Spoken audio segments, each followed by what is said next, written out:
लेकर पूरे देश भर में कांग्रेस विरोध कर रही, क्योंकि मनरेगा का नाम बदल कर केंद्र सरकार ने जी राम जी किया। बल्कि नाम ही नहीं बदला, बल्कि जो राज्यों का अनुदान है उसको भी 40% राज्यों का अतिरिक्त भार भी बढ़ा। इसका भी विरोध कांग्रेस कर रही है।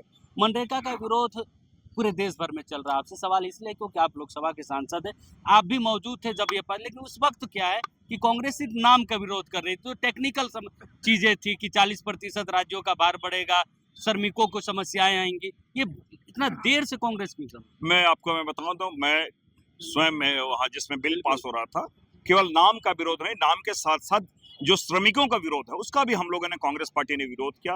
वो सारी चीजों का हम लोगों ने बिंदुवार बतलाया, कैसे जो उन्होंने 60-40 का रेशियो ले आया, जहाँ पे हम 100%, क्योंकि लेबर ओरिएंटेड एक पूरा प्रोग्राम था, मनरेगा कार्यक्रम लेबर ओरिएंटेड था, श्रमिक उन्मुखी कार्यक्रम था, जिसको उन्होंने डिमांड का जो हमारा आधार था उसको उन्होंने सप्लाई के आधार पे कर दिया। हम जो 100% देते थे, राज्य को देते थे, वो अब 40% राज्यों को वहन करना पड़ेगा। जो नीतियां, जो कार्यक्रम, जो योजनाएं ग्राम सभा तय करती थी, गांव के लोग करते थे, वो अब केंद्र तय करेगा। तो वो मैंने कहा कि पूरी की पूरी चीजें वो केंद्रीकृत कर दी है। दूसरी बात, वो बजट का प्रावधान वो करेंगे।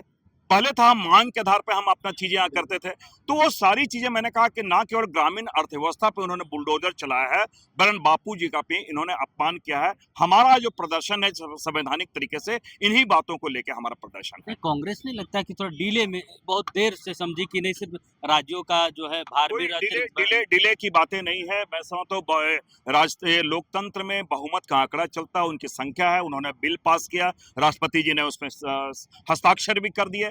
लेकिन मैंने कहा कि दो चीजें लोकतंत्र की जो बहुत महत्वपूर्ण चीज है, लोकतंत्र का सर्वोच्च मंदिर सदन और ये सड़क आम जन है। हम दोनों जगह पे हैं और दोनों जगह पे बातों को सदन में तो आप विफल रहे रुकने में। मैंने कहा कि संख्या बल उनके साथ है, तो मैंने कहा कि आप पास जरूर करा लें। लोगों की जो भावनाएं हैं उस पे आप नहीं जीत सकते हैं। क्योंकि आप सदन में थे, क्या लगता है जो श्रमिकों के उसके सामने क्या समझ, क्योंकि नाम नहीं बदला बल्कि इसमें और भी टेक्निकल, इसे जियो टैगिंग से जोड़ा जाएगा। देखिए, मैं 2-3 बातें, मैं आपने टेक्निकल बातें कही है। पहली बात, जैसे एआई ऑडिट की बात करें, बायोमेट्रिक्स की बात करें, जियो टैगिंग की बात करें, डैशबोर्ड की बात करें, क्या आप एक मार्जिनल लेबर ये उम्मीद करते हैं कि वो गाँव में जाके इस प्रकार की चीजें कर सकते हैं, जहाँ सर्वर डाउन होता है? बड़े बड़े जो पढ़े लिखे हैं उनके सामने समस्या आती है। जो बेचारे अनपढ़, जो हमारे गाँव में जो मार्जिनल लेबर है, आप उनसे अपेक्षा करते हैं इतने टेक्निकल चीज वो कर पाए? इसलिए हमने कहा ये सरकार ना केवल श्रमिक विरोधी है, वरन महात्मा गांधी जी की भी विरोधी है।